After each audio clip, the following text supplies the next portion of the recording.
In this video, we're going to take a look at all the features of the touch guitar instrument here in GarageBand so that you can get better guitar sounds in your tracks. So, let's go.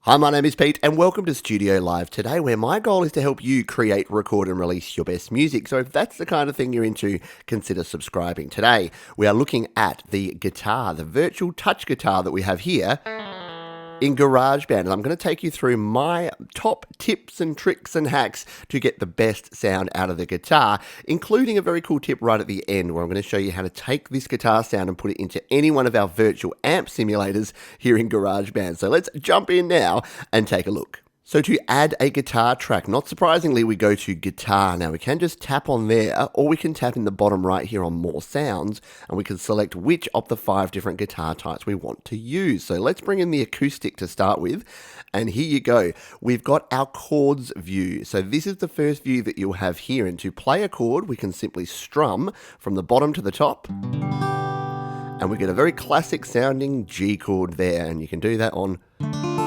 any of the other chords as well. Now there's an additional tip here that if you want to get a different kind of sound, you can actually tap and hold in the top here and then play your chord and you get that muted sound, which can sound good when you're playing arpeggiated chords like that or individual notes. So there's another tip, hold down at the top there, get your muted sound. Now there's some other things that we can do here in this view, and that is use something called autoplay, which is a very cool feature. If we tap on this little icon up here, we're going to go into our little mixer area here, and what we have here in the acoustic guitar is our autoplay. So we can dial this from off all the way around to 1, 2, 3, 4, and what you'll notice is down here it removes the strings because now we just need to tap it and it will automatically play a little part for us there. So if we just tap on the G chord here, we get a nice little G chord. It's hard to stop it sometimes. I just hit the play button to do that. So that is a very cool feature. In fact, if we tap out of there to get our full screen back, you can also tap with 2 fingers to get a different sound, or 3 fingers, my big clunky fingers there, to get a different sound again. So that's a very cool feature, because if you don't know how to play guitar or you want to get some different sounds in there, you can see here that with these autoplays, you've got now 4 different types, and with your 1, 2, or 3 fingers, you've actually got yourself 12 different riffs that you can actually put in there, and each guitar has a different sound. So for instance, if we tap in the top left here, carefully, and tap on acoustic, let's bring it back over now to our classic clean guitar, and if we once again tap,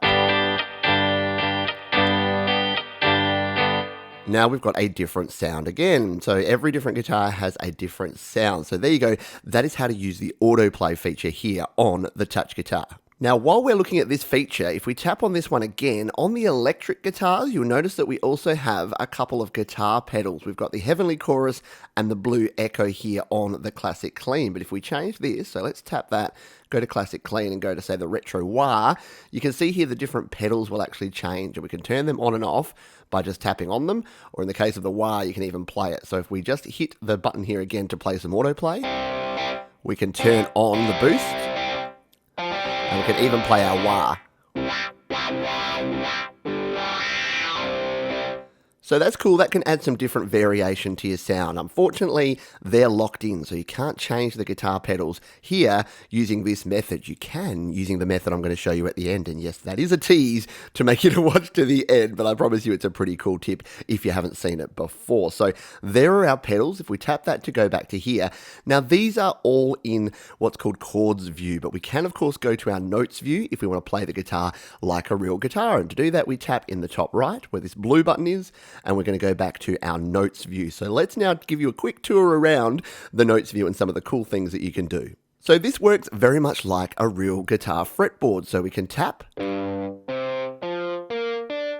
any of the frets and we'll get the sound. Now to play an open fret, or no fret at all, an open string, we need to tap right down the bottom here. So instead of getting that mute function, that is actually going to be an open string. Now the number of frets you get here is defined by the size of your device. So this is just the iPhone 7, so we don't have a whole heap of frets here. If you've got a larger device, an iPad, you're going to get more frets. And unfortunately, there's no actual way to change that. So yeah, keep that in mind that if you want to get a bigger range of sound, there's another tip that I'm going to show you in a minute that's going to help you out with that.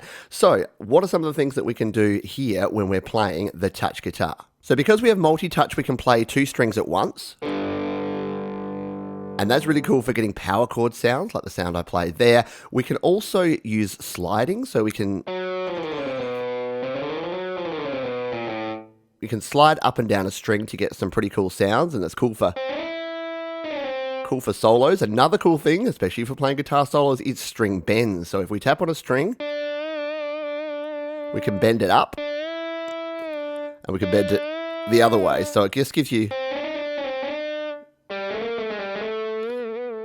some more control over what you're actually playing there with your strings. The other thing that we can do here, which is less common but also kind of cool, is hammer on and hammer off. So if we tap on one string, we can actually tap another fret further up the fretboard, and that can create a cool sort of sound if you're doing like a...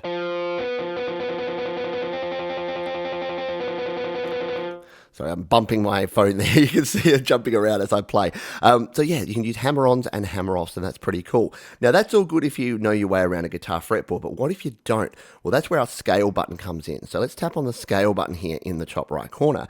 At the moment, it's off, but we can choose from any one of these different scales, and this is really cool. So if we wanted to, if we're running a blues song and we wanted to do a blues solo, we can just tap the minor blues here, and now, between these two, between each of these 2 lighter color bits here, we're going to have all of our blues scales. So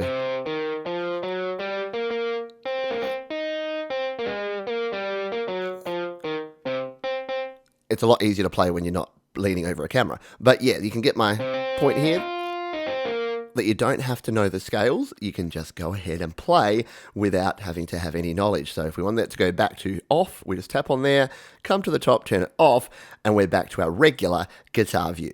Now, as I mentioned before, if you're not that familiar with a guitar fretboard and you'd rather use, say, a keyboard to actually play guitar, you can do that. So if we tap here to our instrument selector, let's come across and find our keyboard instrument. And if we tap in more sounds here in the bottom right, what you'll notice here is over on the left, we'll be in our regular keyboards here, but if you scroll down to the bottom and tap on the other button, then you can actually add in any of the touch instruments that we have here, plus a whole bunch of other cool instruments. So let's just say that we wanted to bring in the roots rock guitar. We can do that, and now we can play this just using the keyboard, and you can use all the different keyboard sounds and effects and things that you can use here, the arpeggiator, the chord strip view here, and a bunch of other things. If you want to learn about the keyboard, I'll link a video up the top there that helps you learn how to use the keyboard. But that's a cool alternative if you don't want to use the guitar touch interface. You can use a keyboard instead. But for now, let's jump back into the guitar. We're going to choose the classic clean guitar for this, and here it is. Here's the guitar interface. We're going to stay in chords view mode, and we're actually going to bring in... Let's bring in autoplay 2 for this one. We'll keep it clean, but I'm going to use the 2-finger salute here on a G chord. I'm just going to record in a quick little pattern here. So let's hit record, and 2 fingers on G.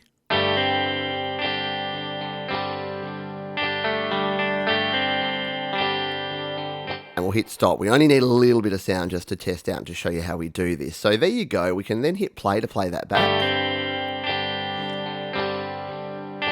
And that sounds okay, yeah, but you know, the guitar sounds here in GarageBand aren't amazing. So if we go to our track view up here in the top left, what we can actually do is we can create an amp track and then bring this over onto a different amp, and then we get much more control over our tone. So we'll tap on the plus button here in the bottom left, and we're going to scroll across until we find our amplifier options here. There they are.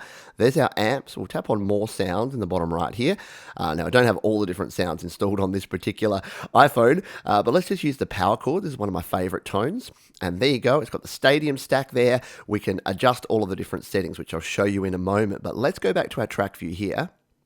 We'll tap on that one. So you might be thinking, Pete, this is a virtual instrument track. You can't drag this down. Look what happens when you try and drag it down. It says, no, we will not do this. It is not the right sort of track. So we need to make it the right sort of track. And we do that using the merge function. So we're going to tap not on the waveform here, not on the MIDI notes, but right here on the guitar. We're going to tap on that, and then the merge option right in the middle here, if we tap on that one, it'll now ask us which of these tracks we want to merge. We just want to merge that top track. We're going to tap on merge, and it's going to go away and convert that into an audio track. So right now it sounds exactly the same as it did before, but all we need to do now is drag this on up to our amp track, and now let's take a listen.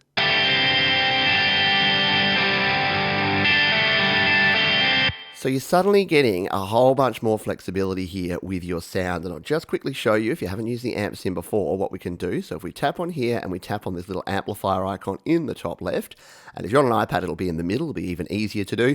We can actually dial in different settings here on our amp. We can change the type of amp that we want by scrolling left and right. So if we wanted to use, say, this amp instead, and then we can actually just double tap on the amp, and look, it takes us straight in here to all of the different options. So we can actually change, if we wanted to have a little bit more bass and a little bit less treble, we can adjust the EQ, we can do all sorts of things in here. And if we hit play again,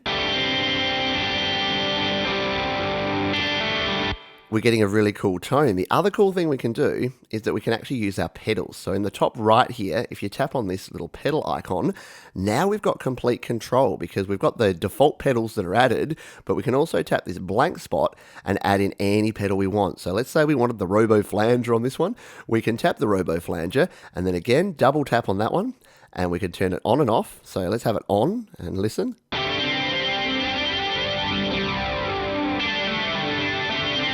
And once again, we can adjust all of the different settings right here on our pedal to get the exact tone that we want for this guitar part. Probably not the tone that you actually wanted there, but you can see the sort of fun that you can have here. So if you're not a guitarist and you want to use, the autoplay functions or play in your own part, you can then merge it, push it over here to an amp track, and then there you go. You've got all of these additional options that you can make your guitars sound better. So there you have it, the guitar here in GarageBand on your iPhone or your iPad. A very cool instrument, very fun to play, and you can get some good tones and sounds out of it if you spend a bit of time. What did I miss? Is there anything else that I could have covered here? Leave your comments down below if you've got additional tips, and I'll cover those in a future video. There's 2 more videos about GarageBand iOS linked down below. You can subscribe by clicking and tapping on the Studio Live Today icon, and I'll see you on the next video.